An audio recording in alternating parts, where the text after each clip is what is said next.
I graduated. It didn't look like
Good morning. My name is Phyllis. My pronouns are she and her. I'm a member of the Worship and Music Committee, and I will be your worship associate this morning. I am delighted to welcome you here, whether you are visiting this morning or a regular member. Please check with the reader if you have any questions. Today we acknowledge that we are located in a place that was once the Wampanoag village of Tuttle. We strive to follow their example and be faithful stewards of this sacred land. Today's service is called My Journey of Hope, presented by our very own Lindsay, Bascom. Because our services vary from week to week, we suggest you visit us again to experience the variety of worship we offer. If you're a visitor, please consider signing the guest book, which is in the foyer, so you can receive our weekly e-blast. Welcome to those joining us live on YouTube. Please say hi in comments so we can take the attendance. Please join us after the service for coffee hour in our parlor. whoever you are, whomever you love, whatever you believe, wherever you are on your journey, let us walk together this hour.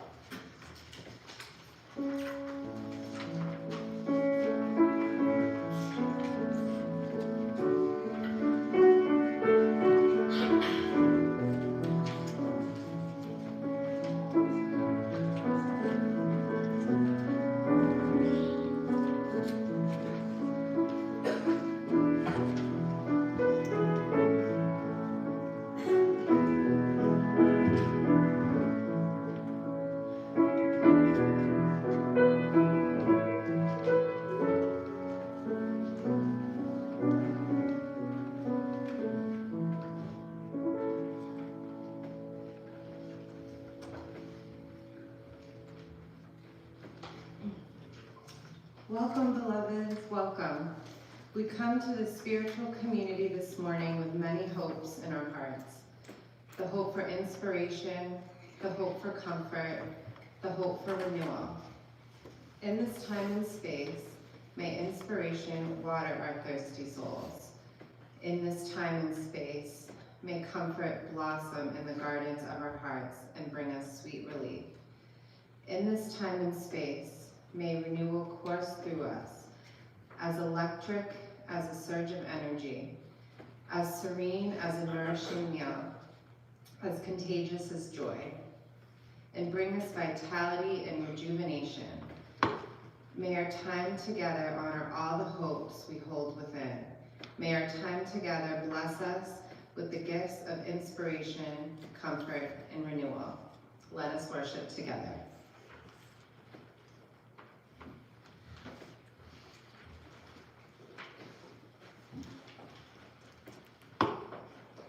Rise in body or spirit as we light our chalice and repeat our covenant, which is in your order of service.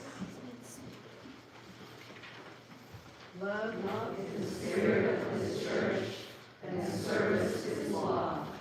This is our great covenant, to dwell together in peace, to seek the truth in freedom, to speak the truth in love, and to help one another. Please remain standing for hymn number 346. Come sing a song with me.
Time.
spiritual development. My pronouns are she and hers.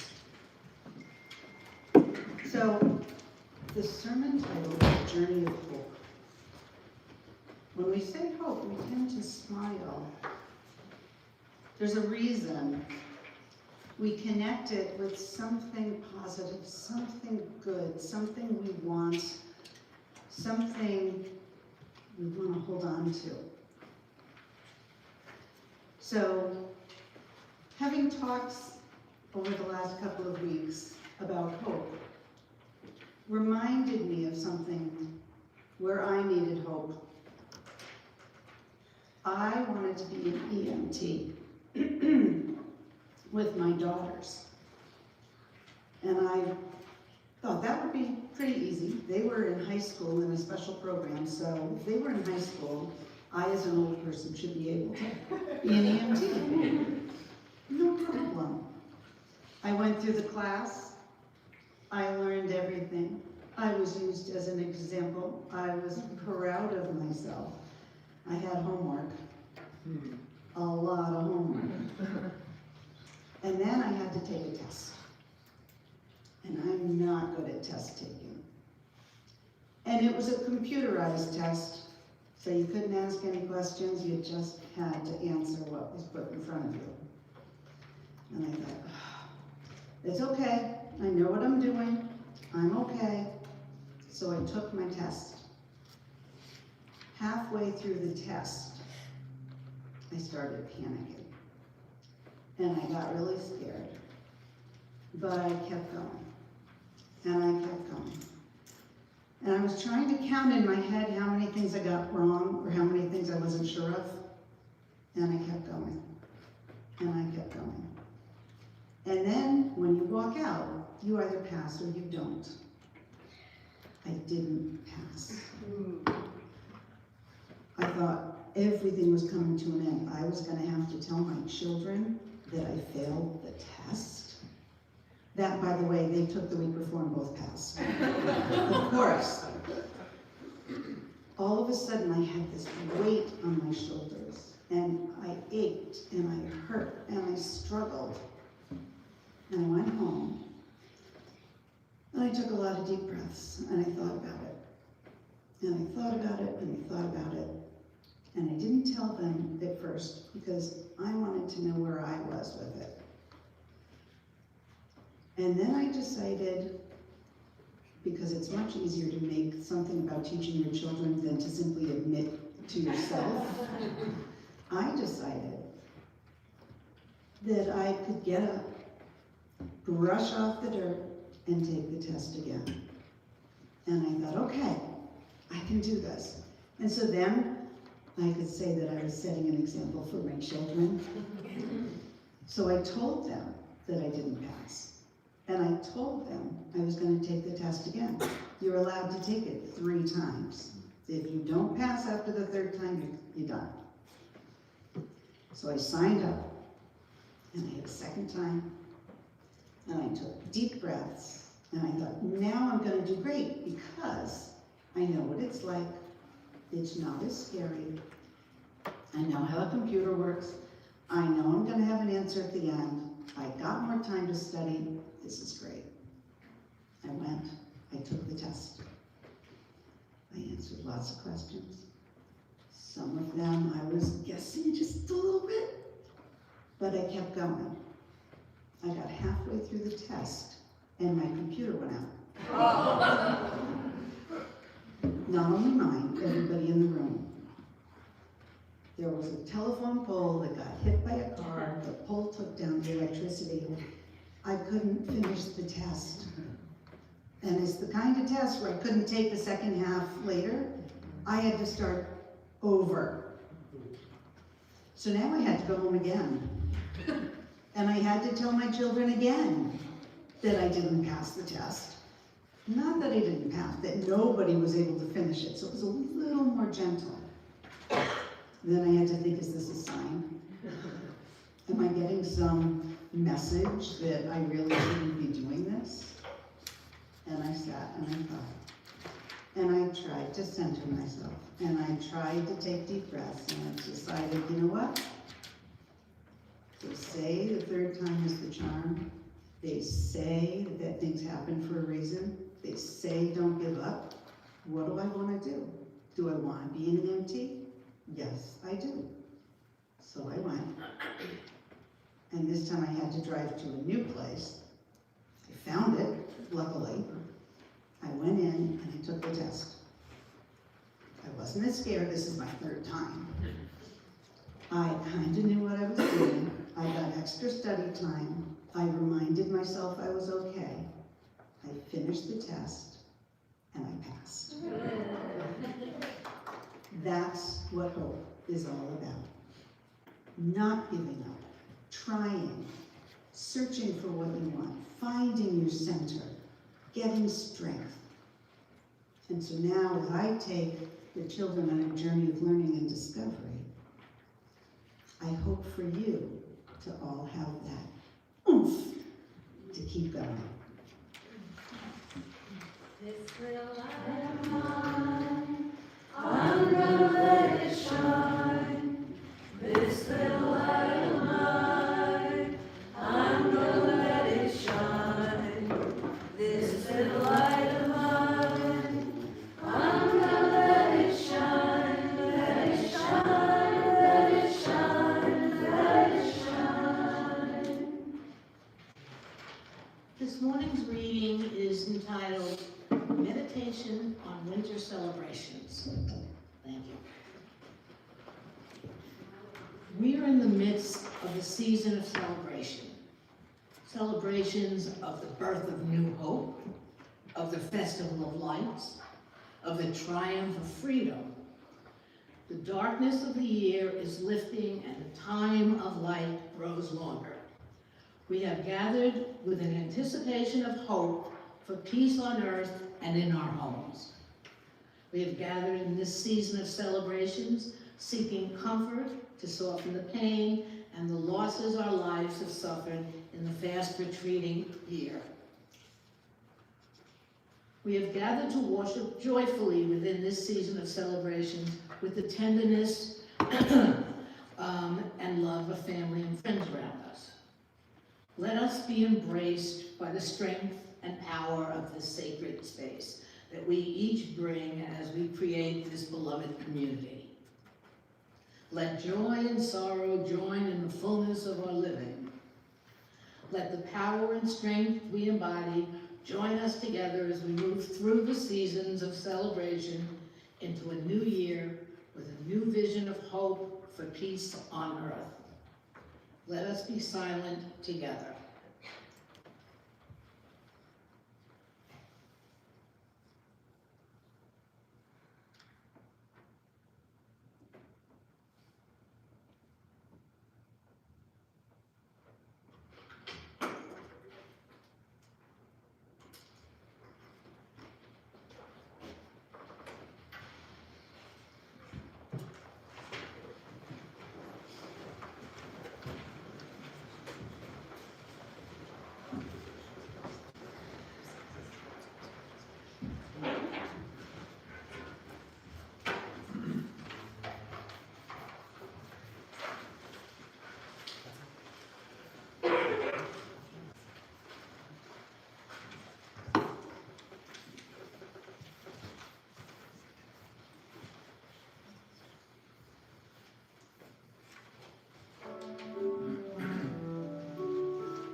Lindsay and I'm an alcoholic and an addict.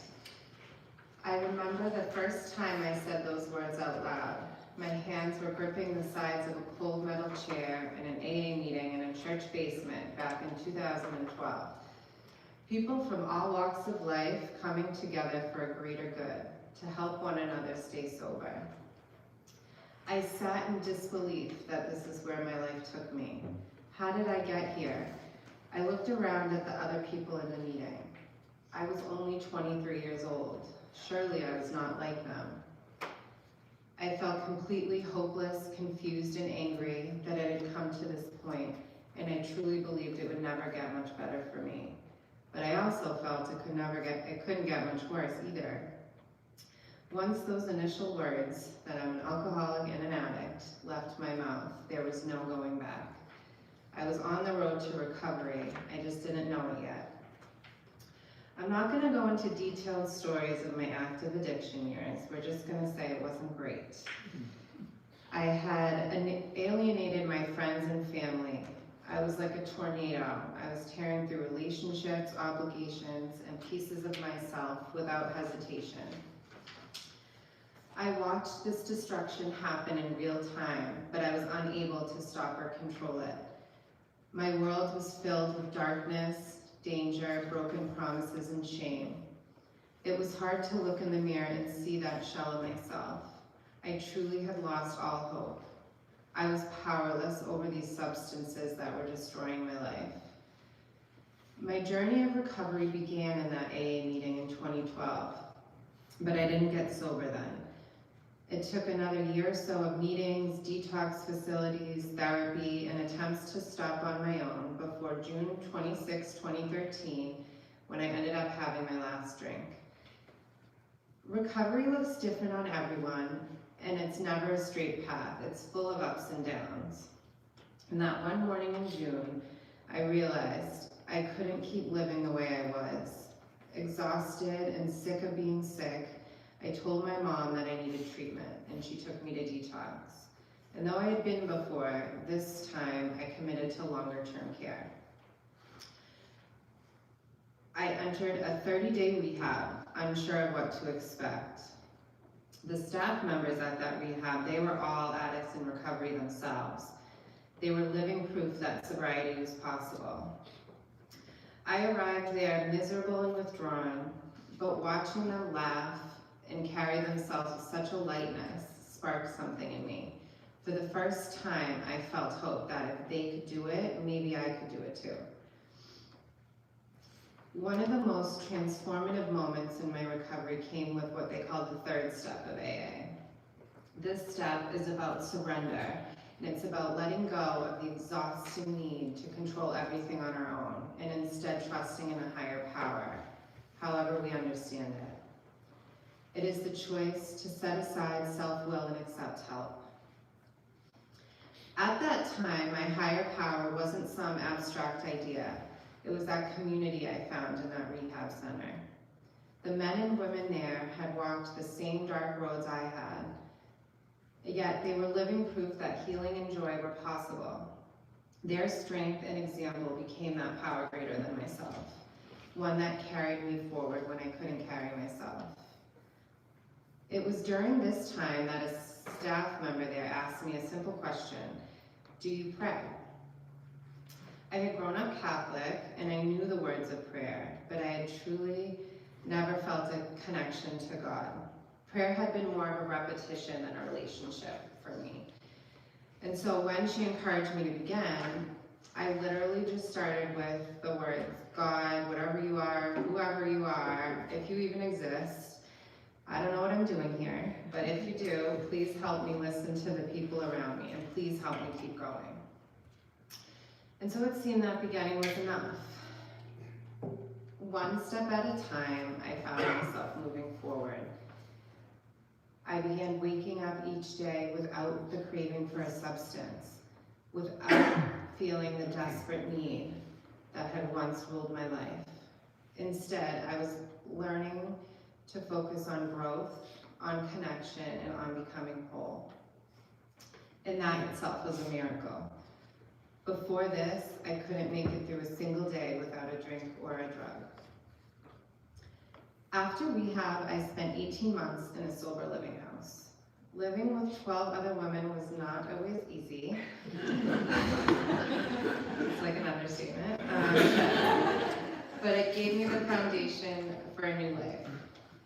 I got a job, I went to meetings, and I continued the 12 steps. And I began repairing relationships with family, friends, and my higher power.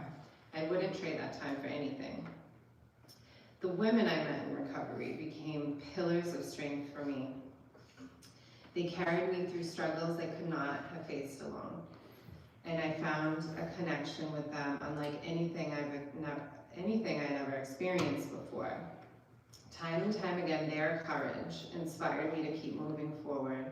And these relationships have lasted for years, and they remain some of the greatest gifts of my journey. Recovery has given me more than I could have ever imagined. Over these 12 years, I've known both blessings and struggles. And through it all, my higher power and my growing relationship with spirituality and God have sustained me. I have lost many friends to addiction. And in those moments, I've struggled with that painful question of why them and why not me? Yet, I have come to accept that sometimes life's mysteries just aren't ours to solve. Just as with the tragedies we see in the world, I believe there's got to be a greater plan at work, even when I don't understand it. I just try to live with gratitude and do my best to bring light and positivity to the world around me. In 2020, my mother died suddenly. And during that time, my father was battling cancer. She was his main caretaker at that time. So I took over that role for 3 years until his passing in 2023. Although the loss of my parents had been extremely challenging, I do remain grateful they had so many years with me being sober, and they died knowing that I was safe and I was happy. I never would have been able to take care of my father if I wasn't sober. And our relationship strengthened so much during that time. I feel truly at peace, knowing that I was able to give him my all and be totally present for him. Losing my parents pushed me far out of my comfort zone. My safety net, the people I had always relied on were suddenly gone. And yet, in that discomfort came growth. I discovered an independence and a confidence I never knew I had, and it's part of the reason I'm standing here before you today, facing my fear of public speaking and being vulnerable to people. I want to honor them by living in the truth that I can do more than I ever imagined I could. And the truth is we all can. Each of us has resilience, even when we don't feel it. Life will continue to bring us all hardships, but what we choose to do with that shapes who we become. When I lost my parents, I was blessed with an incredible support system. My family, my friends, my recovery community surrounded me with love and carried me through my grief.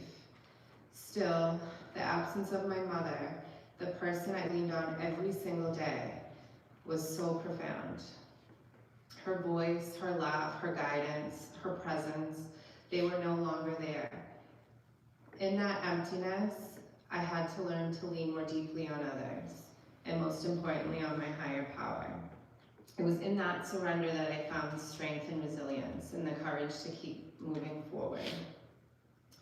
Some positive events sprinkled in between some of those tragedies were my marriage and the births of my 2 kids. The greatest gifts I've received through my recovery are my husband, Jason, and our 2 beautiful children, James and Charlie. Being a mother,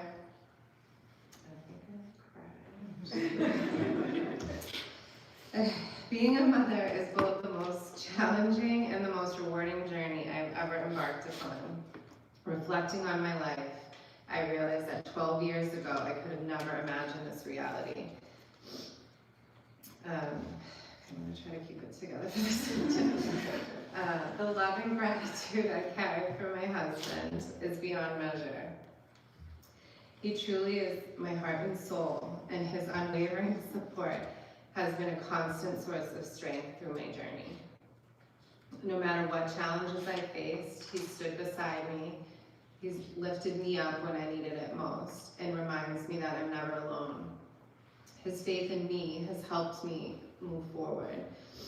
And I know that the life we share is one of the greatest blessings recovery has given me. And on those seemingly mundane days, filled with laundry, dishes, and the chaotic quest to get my kids to put on their shoes, I remind myself of the days where I would have given anything for this. I thought this life I have now is something impossible that I wasn't worthy of. Embracing both the struggles and joys of motherhood helps keep that deep sense of humility and appreciation for everything I've been gifted. Helping others in recovery has become one of the most meaningful parts of my journey. Every time I sit with someone who's struggling, I'm reminded of the people who once sat with me. They gave me hope when I had none. By sharing my story or listening or just being present, I find my own recovery strengthened by that. It is in those moments I see how my higher power works, not just to keep me sober, but to help bring a light to somebody else. And that's the true miracle of recovery. We aren't meant to walk this road alone. And by lifting each other up, we discover the strength to keep moving forward. And that being said, if anyone has any questions or knows anyone who needs help or has any questions about addiction recovery, always feel free to ask me. So I think my message today really is that when life feels shaky, when life feels hard, always remember you are more resilient than you think you are. When you're feeling overwhelmed, take it day by day, minute by minute. Try your best just to focus on that one step in front of you, and before you know it, you'll have many steps behind you. The things I've gone through in sobriety are things that if I thought of before, I would have thought I could never do that. I remember being in early recovery, maybe 30 days sober, and seeing someone get their 1-year chip at an AA meeting. The thought of that seems so unattainable to me. I literally said to myself, I could never do that. And here I am 12 years later. Whenever you write a story, there's always a resolution to it or an ending. And for now, this is it. For today, we're here with one another. And whatever you believe brought you here today, even if you don't believe in a higher power or anything at all, I think we can all agree that we believe in everybody in this room. For this moment, we are here, and we have hope for each other to create a better world around us. This moment is all we have. Whatever tomorrow brings, whatever will come, we have this moment right now. And to me, that's hope and that's faith. I want to also thank First Parish Plymouth and every single person in this room for giving me a safe space to tell a little bit of my story. This church community has been a saving grace for me during difficult times, and coming through these doors has brought me peace. It has given me space to further strengthen my spirituality. And I also want to thank my family and friends. Many are here today supporting me like they always do, who have been nothing short of amazing and pivotal in helping me become the person I am today. And so I'll leave you with a reminder from one of my favorite quotes. It's from Winnie the Pooh. Promise me you'll always remember you're braver than you believe, stronger than you seem, smarter than you think, and loved more than you will ever know. And may we carry those words with us in our hearts, because life itself will test us, but we're always stronger than we realize, and we're never alone. Thank you.